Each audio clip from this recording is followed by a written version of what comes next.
Hello everyone and welcome to the demonstration video. This week we are going over clean coding, or at least what we call coding conventions. So for some of you this may be a bit of a light week, for others maybe this may be a little more difficult, and I'll explain why. But just know that this week we're going to be talking about different coding conventions, so what those are, how do we implement it with our own programs. Now, just as an announcement for your assignment, so your assignment itself is just going to be on the assignment page, so all of your instructions are here. Please make sure you're downloading the Java file. You're going to be editing that, so this week you're not going to be implementing any program or having any functionality. The functionality is within the provided program itself. If you want to take a look at what exactly it does, which I highly recommend you do, I provided a link to the algorithm, how it works, so a video for the algorithm. So it's called merge sort. And again, I'll explain why at least understanding what it does is important in a moment. But again, please make sure you're downloading that program. You will be editing it and then returning it, submitting it for this assignment. I provided some guidelines for how to do the assignment, what I will be grading for, but if you want to look at a further breakdown with the points, I do have a rubric made for you. So please make sure you're going through this rubric. Please make sure your assignment has parts of this rubric to earn those points. Okay, but that's for normal announcements. Oh, and please make sure, again, in the modules, let's look at the modules real quick so I could show you. There we go. Your readings, coding conventions. I do provide the textbook reading. It is just a small section of your book.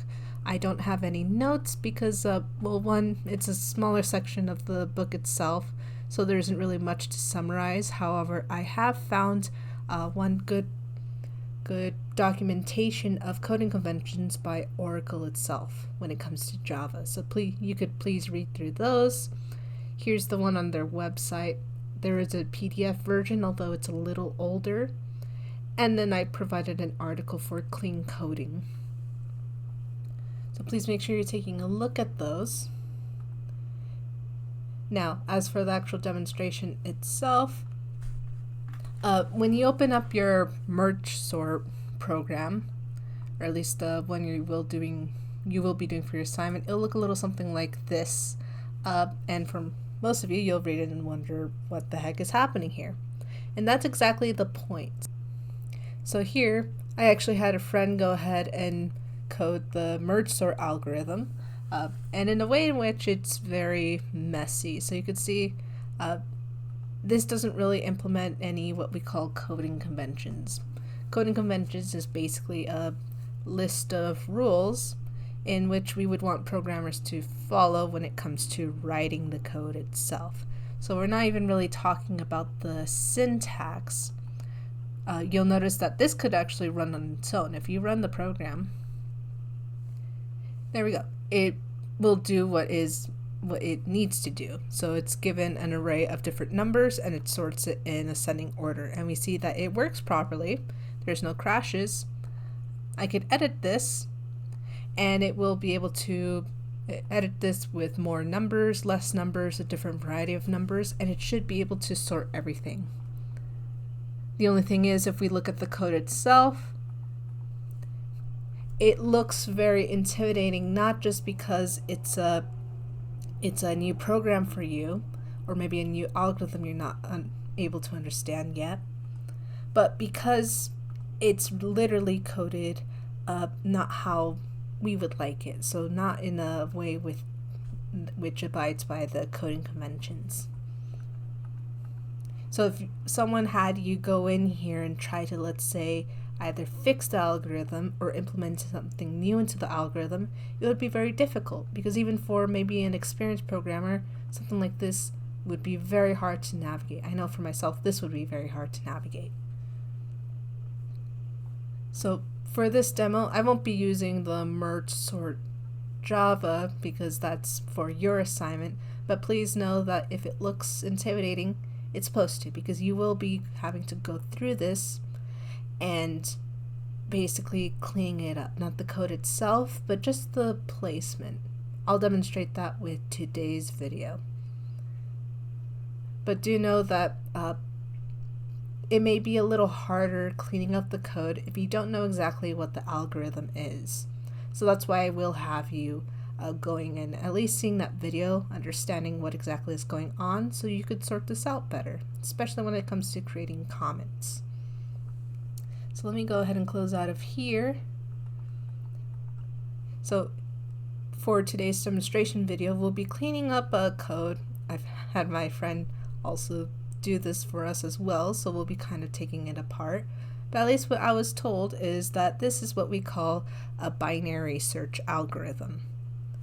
Let me go ahead, and the first thing we do want to do is notice that I named this class week 9. Just by looking at this code itself, especially since it's a big block of text, I may have not even known what this code was for unless my friend told me. Here, let me go ahead and run this. Maybe running it would have helped me. And we see, there we go, array is this much, searching for the target 7, target found at index 3. So 0, 1, 2, index 3. So at least from looking at the output, I know, okay, it's searching for a certain number, so it's a search algorithm, and it'll return the index. So I know that for sure. What kind of algorithm, I may have not known just by reading it. So something that can help, one kind of coding convention that helps with at least understanding the purpose of a program is using comments. So you may have seen me use comments within videos to take out chunks of code so that we could do different examples, but comments are also very good for, let's say, helping organize your code. For instance, there is a type of comment practice in which we'll provide a header for the beginning of the algorithm, or at least for the code itself. So you'll use the /* to indicate a multi-line comment. So this will be the start of the comment, and then you close it off with the */. The asterisks in between aren't necessary, but it is helpful to kind of help keep things within the same level. You could think of it as the edge of the page, so it helps with the eye to read it easier. Okay. Now, typically when it comes to, let's say, providing some comments for the program itself, you'd want to indicate several things. One, what would exactly be like the title of this? Typically that's what you would name the class itself. Notice that mine is week 9. Actually, a good coding convention would be naming it, in this case, search algorithm, binary search algorithm. But we could indicate it up here. So up here I will say binary search algorithm. And typically you want to say part of the functionality. So you could say either just a text description, or at least what we would like to practice is say what is the input and what is the provided output. So in this case I will say input an array of integers.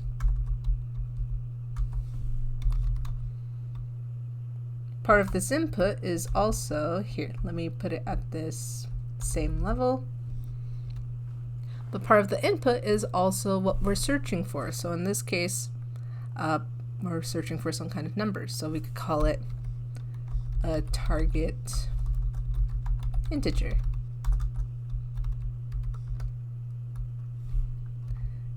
Then the output, so what is the program going to give us based on whatever input is given to it? Well, the output is going to be, in this case we see that it's the index in which the target integer is at. So we'll just explain that here. So we'll say the index of the target integer if in the, let's actually put this on the next line, inputted array. There we go. So right now I'm already, oh, I spelled inputted wrong. Here. There we go. Right now you can see I'm already trying to practice at least some kind of coding convention. One with putting the description of the algorithm below itself. So we know, hey, an array of integers is going to be given to it, and a target integer is going to be given in. So if we wanted to implement this with, let's say, inputs, we know that, hey, we're trying to get in these two kinds of values. And the output, we know that no matter how we change this program, the output will be the index of the target integer inputted by the array. So this is one way in which we could describe the algorithm itself, just by the name. Either you could do a general text description, or at least they say put the input and output. You could also put in some kind of more information, like who is the author, what day did we start coding this, when was it last edited, and so on. But there are different ways in which you could do like a comment header as this, just to provide some context for this algorithm. So know that there's those kinds of comments. Another kind of comment we can do is, let's say up here, we could say, hey, this is the main function. So let's go over here, provide that blank space, and then do a single line comment. This is the main function. There we go. Now let's take a look at the actual code itself, and let's go ahead and implement coding conventions to clean it up, and we could add in more comments in between. So notice, let's take a look at the grander scheme of it. So we definitely have a function up here, and looks like I would prefer if there's a space between the parentheses and the braces. There we go.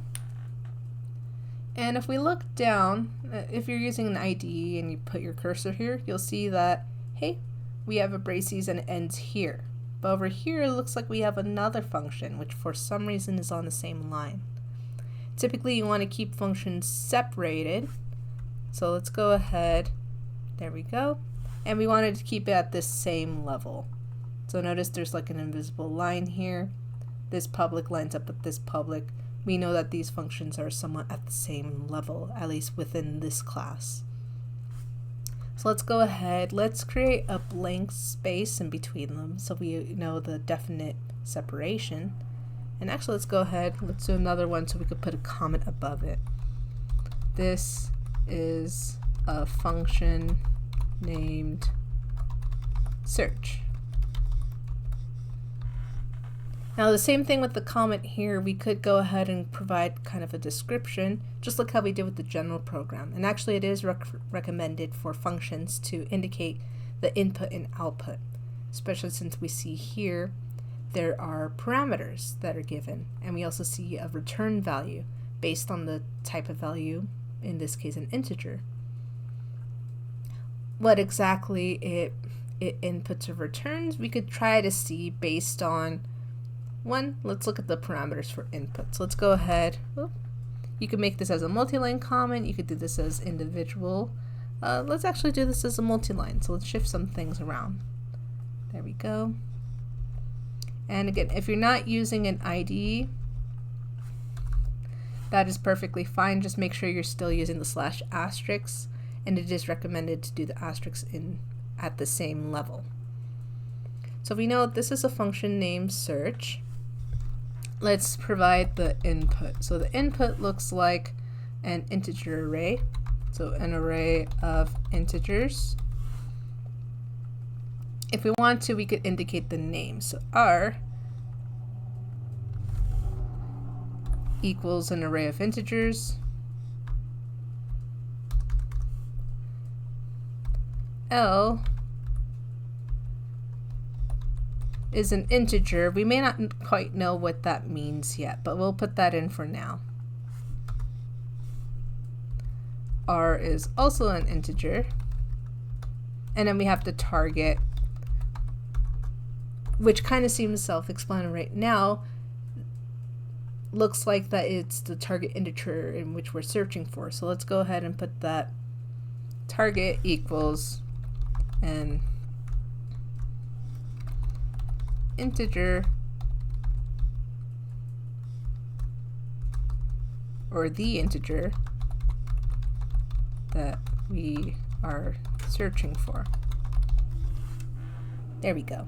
So at least we have a general idea of what the input is. We know that we're putting in the array, probably the array of integers in which we're searching through, some kind of int L and int R, and then we're passing in, for the very last parameter, it's the integer that we are looking for in R. There we go. And if we want, we could separate this for readability, line it up with the. There we go. And it's giving me this error just because it thinks we did a incorrect spelling. But just know that this is still okay. It's not going to affect the program. Now, as for the output,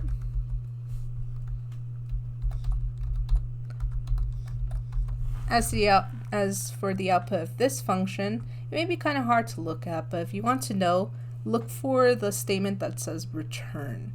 So we can see return here, and it's returning some kind of variable mid.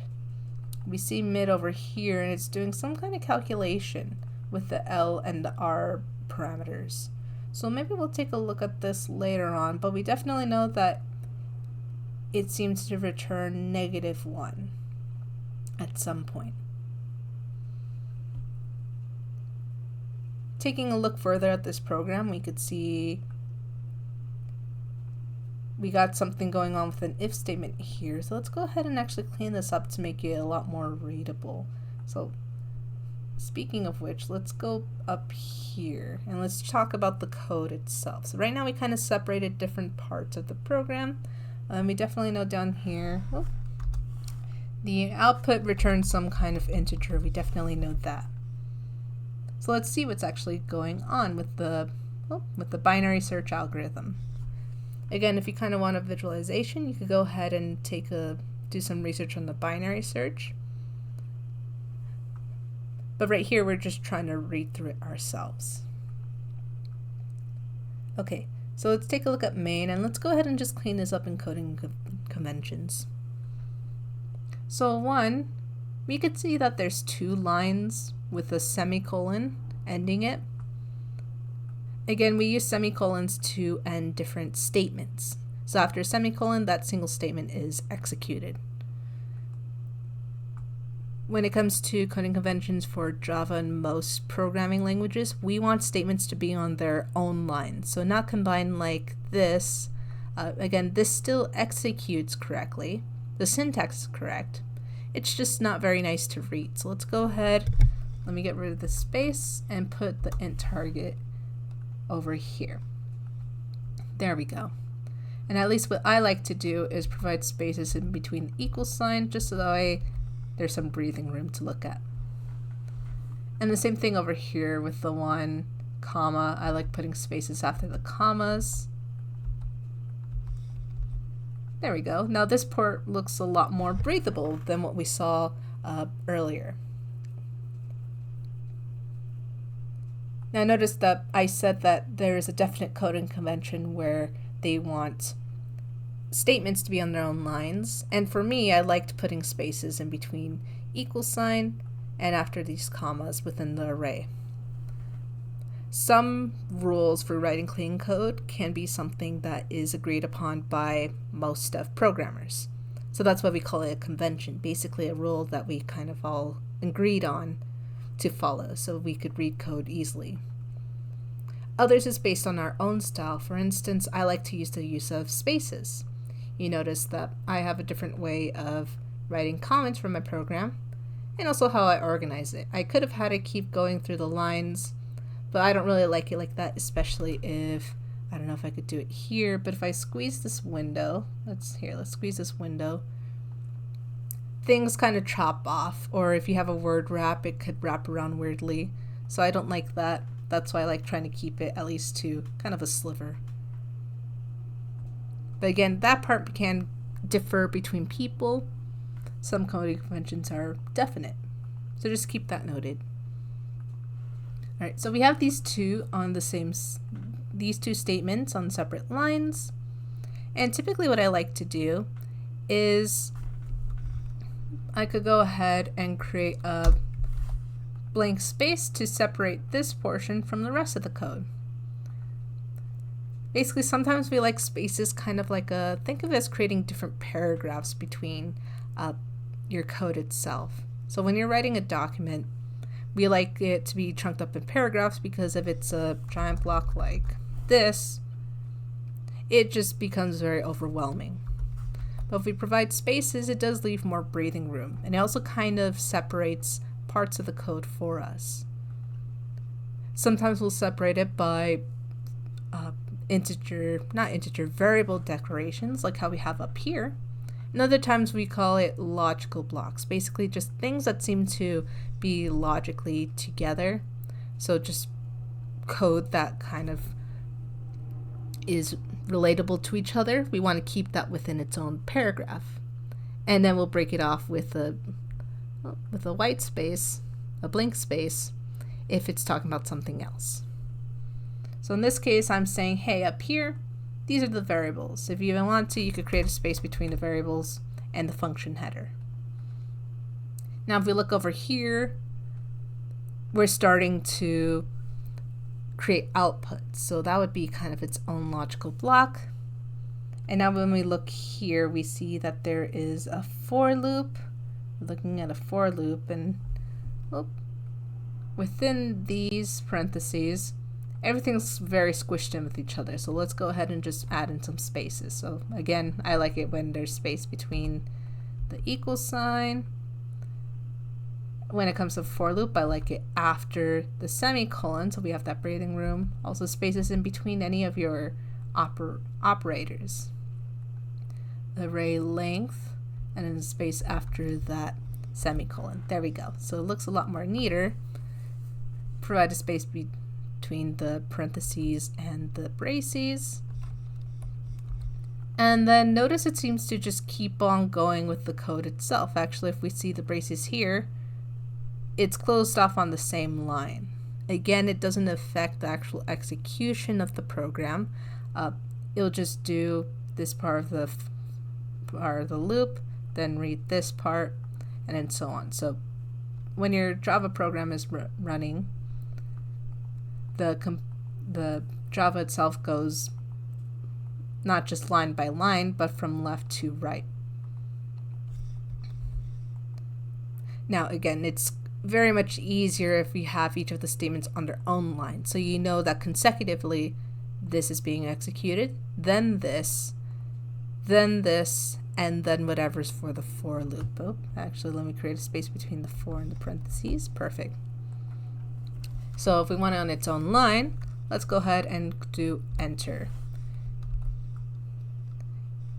All right, and you can see that the ID itself already indents it for me, and that's what you would want for anything within these braces. And if I go ahead and this braces, I want it on the next line, so we want to keep it separated. Typically, I want to line it up with the for, so we know that this braces refers to this for loop. So it's closing it off. It starts it off here, closes it off here. And this statement is on its own, indented. So make sure you have those indents for loops. Later on you'll see for if statements, because this shows that, hey, this code is within these braces. It will only be executed according to this heading, whether it's a for loop, a while loop, if statement.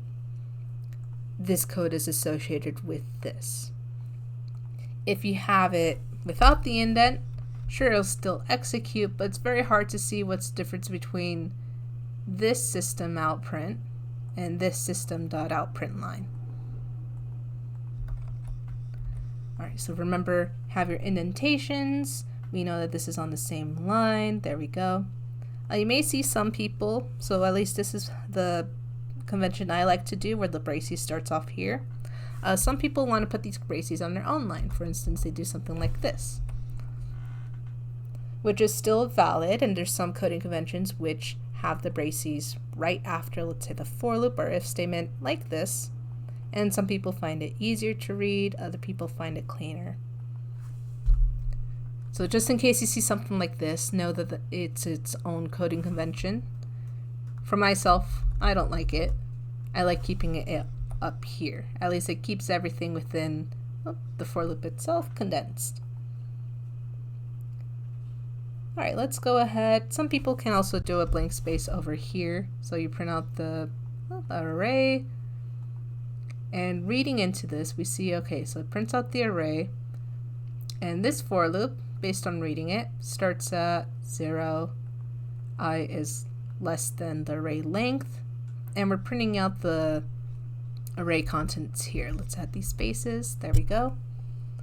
So you could tell, hey, now since I could read it a little easier, we know that this is printing out the array based on the context clues of we have an output of here's the array, and then we have a for loop going through the array printing everything out. So even if we didn't have this output to see exactly what was going on, now we know, okay, this part of the code is going to do that. If you have the output, then you could see that part of the code matches up with this over here. Okay, so let's go ahead. Let me provide a space after this. And let's take a look over here, system.println, searching for target. And let me do a space between the concatenation plus sign for the target. And let's take a look down here. Looks like, okay, so it looks like we're doing a variable declaration. Me, since I just want to see it easier, I'm going to separate it by adding a space here, adding a space down here. So int result equal sign is searching. So we're here we go. This is where a search algorithm is being performed. And it looks like we're passing in the array for the first parameter. Let's add a space after here. A 0 for the second, space after here. Array.length -1 over here. And then let's do another space here. So now we could see, okay, this part, we have a result. So this is actually where we're getting that, that index over here. So taking a look at that, we could kind of figure out what exactly may be going on based on the values we're passing through. So the array itself is the array of integers which we're searching for. So we could actually add that down here in the input if we would like. So an array of integers we are searching through.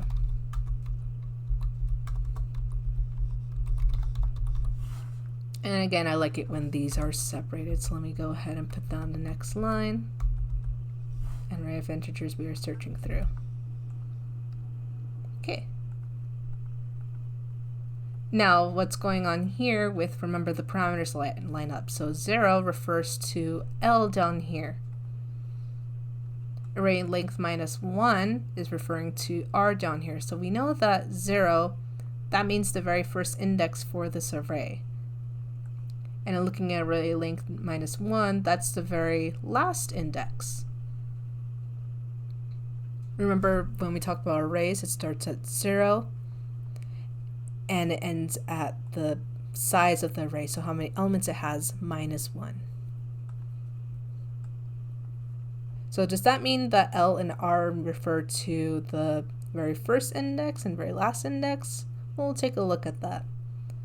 And of course we're passing in our target here, so we know that for sure. Okay, so before we start cleaning up this search algorithm, let's go ahead and clean up the rest of the main function. So taking a look down here, if, I want a space between if and its parentheses, result does not equal, let's add spaces between the operator for not equal, -1. And just like how we did for the for loop up here, I want to add a space between the parentheses and the braces.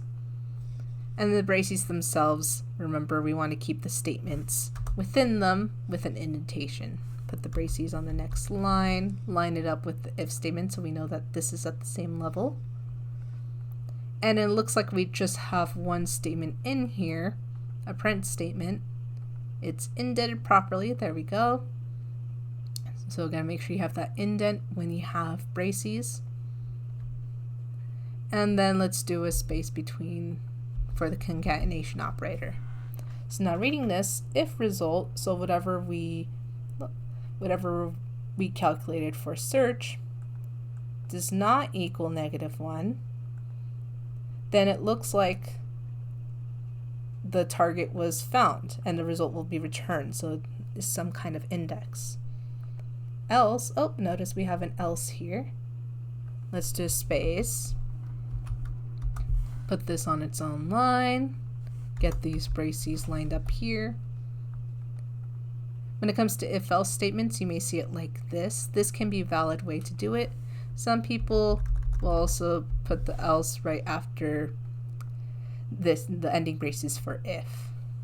I don't recommend it, although some people do like it. I like keeping the if statement on its own thing up here, the else statement on its own thing down here. Okay, so now we could see very clearly, hey, so result, it looks like if it returns -1, then the target isn't found. So we could actually put that in for our output down here in the comments. So output, let's say, returns -1 if target is not found.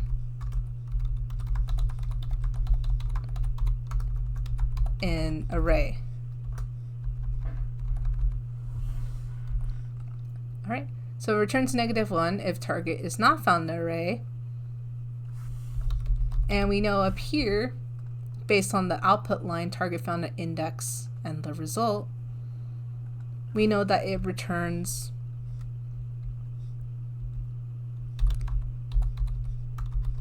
the index where the target is located. Alright, so we know that for sure based on the output. We still have the mystery of what L and R are based on the binary search algorithm. But again, we were able to figure that out by one, reading through the code and cleaning it up while we go. Alright. And it looks like the main function is pretty cleaned up for now. We could take away spaces if we would like to, or add in new spaces, but this is a lot more easier to read than the block that we had earlier. So let's do the same down here for the search function. And while that, we're going to be reading through the code, see if we can figure out what L and R are. Okay, so again, the statement looks pretty organized for us already. Let's just go ahead and add our spaces. So the if, a space after the parentheses. Let's add a space between the less than or equal to operator and a space between, there we go, the parentheses and this braces. And just in case, I want to make sure that this is independent property, so I'm going to go ahead, delete that part, tab, perfect. And I'll do the same for the rest.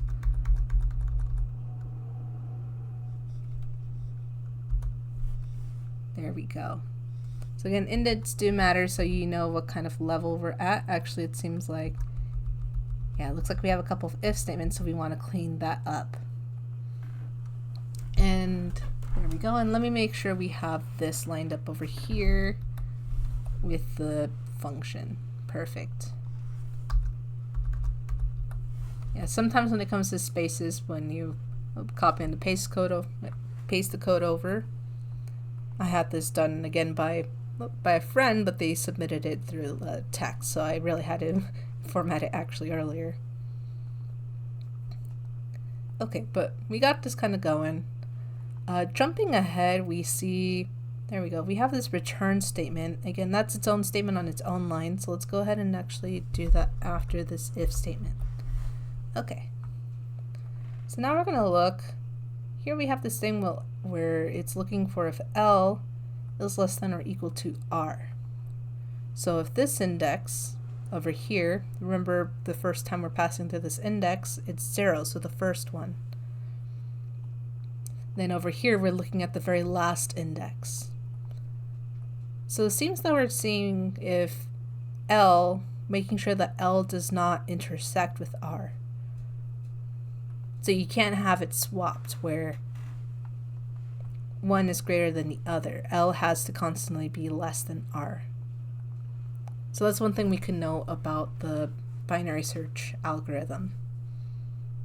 That L and R are indexes which can't cross over.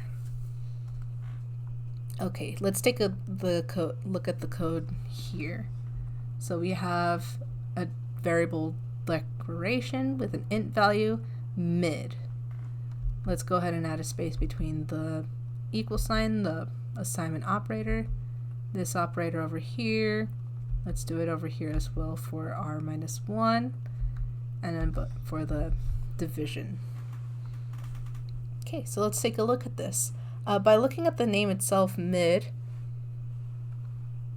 it may be kind of hard to understand what exactly it's referring to. Just like how up here, result was very self-explanatory. We know that, hey, this is going to be the result of where the target is, either the index or -1, saying that target's not found. We know that target's the variable we're looking for, and array, R, is a shortened version of array. But down here, mid can be a variety of things. One thing we can think of is it asking for a midpoint, something in the middle? So if we look over here, we're using L and R to figure out some kind of midpoint. In this case, we know that, hey, so if we're looking at L, we could do this math on our own. So let's go ahead and actually replace it with what we were first given. So 0 plus parentheses R. In this case, R would be, remember, it's the length minus 1. So 0, so 1, 2, 3, 4, 5, 6, index 5. Okay, so 5 minus 1 divided by 2. So this would equal, if we do the math, 4 minus 1 is, 5 minus 1 is 4, divided by 2, that would be 2. So again, you could use comments, either you could have written this down on a paper, or you saw I used this comment to kind of do my own math. We could always delete this later, but another useful thing for comments. Okay, let me go ahead, let me add a space down here just so I could separate this from whatever we're doing in our if function, and let's go ahead and start separating things. So here we want a space between the equals operator, space after here, and return mid is on its own line. Get this braces lined up. Alright, and let's look at the same thing down here. Let's actually separate this if statement. So I'm not reading this just yet. I do want to separate these if statements just to take a look at what do they depend on each other. We know that this is separate from here. Return, there we go. And again, this is a lot of trying to find where the starting braces is, the ending braces is, parentheses. So this does show how having these enclosures is very important. And we got the else statement down here. There we go, space. Perfect. And it seems like we're pretty good with having this sorted out. So now everything is a lot more spread out. We can read through this a lot more easier. And we could see that this if statement is on its own, and we have an if else down here. So let's go ahead and start reading this. So we're checking if the array, there we go, this array in the middle, does it equal target? Okay.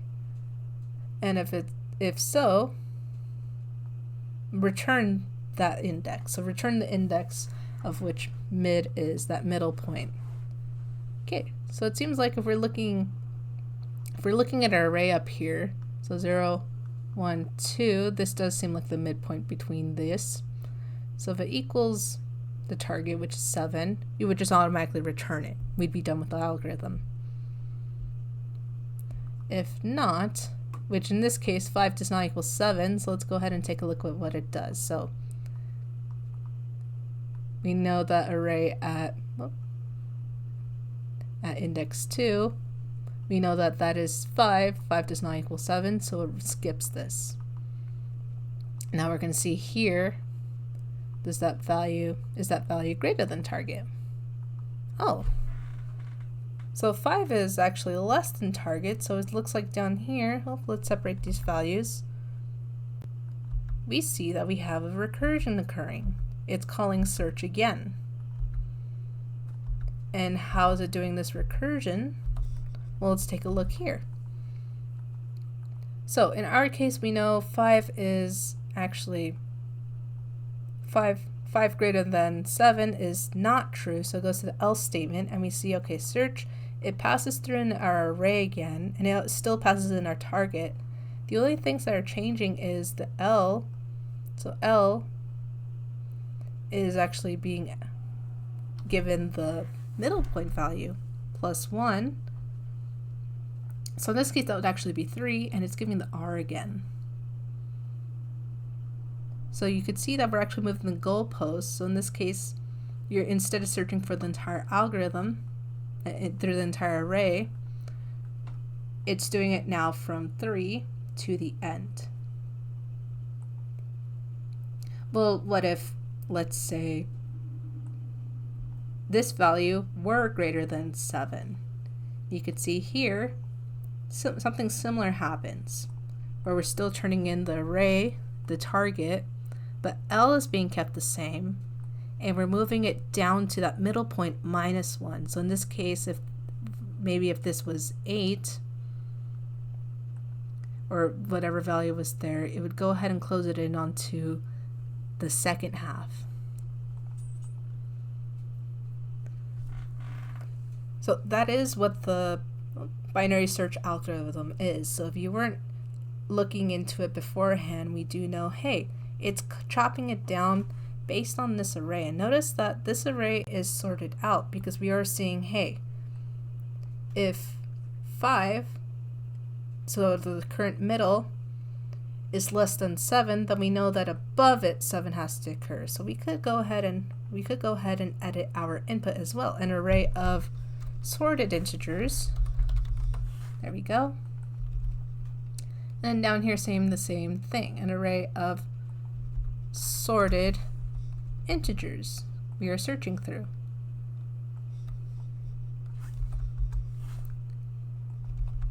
There we go. And the specifics of there is very important because, again, this algorithm actually depends on this being sorted.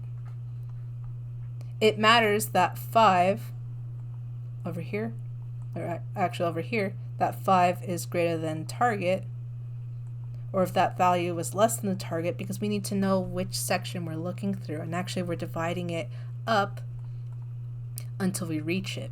So that's how we're searching through this algorithm.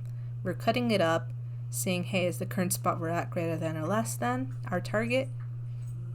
And we go search through that place accordingly. So a better way to actually be able to write this code is L and R. Now we know that that means the left index and the right index, and that's why they can't cross over, because we're looking through those little packets, those little divisions. So you could leave it as L and R now that we know what it is, and actually we could say here left index and R is right index. So we could keep the description like that so people will know, hey, this is what the indexes mean, and you could keep on adding on like left index of the search area, right index of the search area. Another thing we could do is we could have renamed these variables. So sometimes naming variables is, well, actually most of the time naming variables is very important. If this were x int x and this were y int y, it would be a lot harder to see that it was referring to left and right.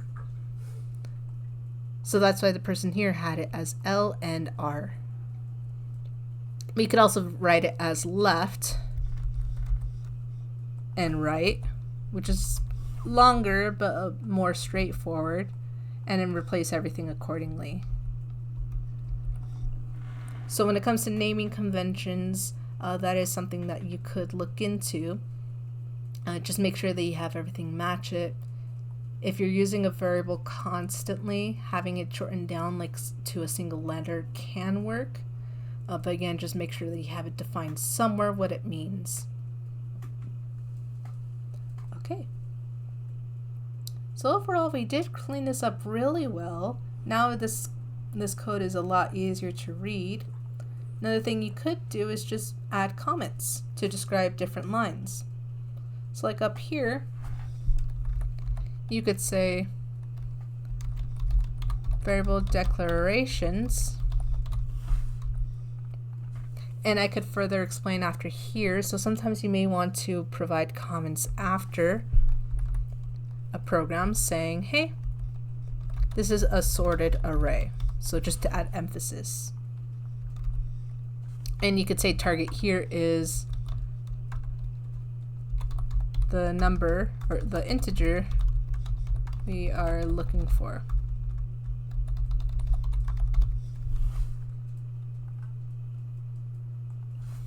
And then you can keep on explaining each part above each of the statements. So we could say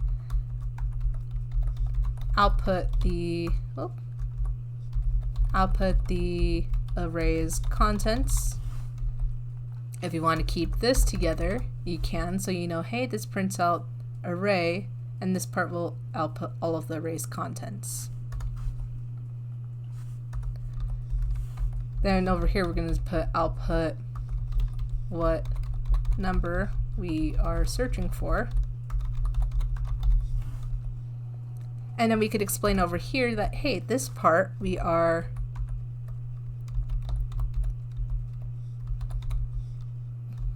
calculating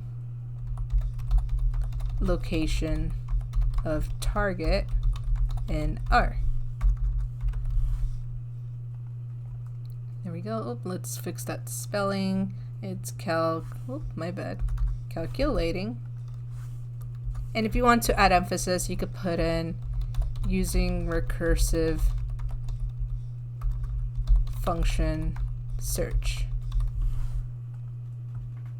There we go. And then down here we know, hey, output result based. Or you could just say output result, or you could say output result based on the outcomes. And now you can see these comments really help us further know what exactly is going on. So if you can't really read, if you're not really fluent in reading code just yet, comments can really help. You don't have to do it after every statement. You could just summarize chunks of code. Like in this case, we just say, hey, all of this outputs the array's contents. This is outputting what number we are searching for. This part specifically is for calculating the location of target R, but this part, so this if-else statement, is to output the result itself. And up here we could say declaration of variables, and at the end of them you could do a quick description of what it is. Even though we have it up here, it's nice to see where it is. And especially these comments would be very useful for something down here, where we have this function and we say, okay, this part is check if left and right index overlap.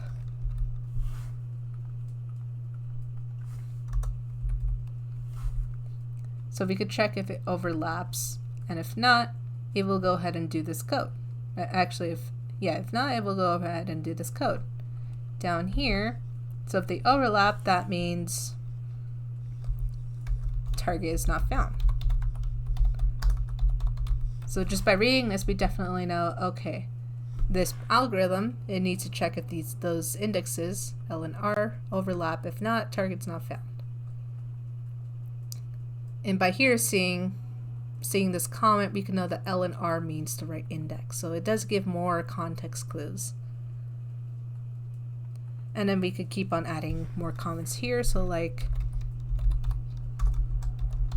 calculate midpoint index between L and R, or left and right.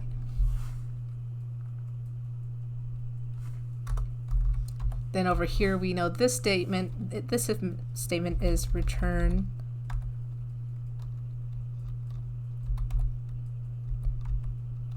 mid index if it is the target. And then over here, we know that this if-else statement, so we could say that call search function. Well, actually, we have to indicate one, check which subdivision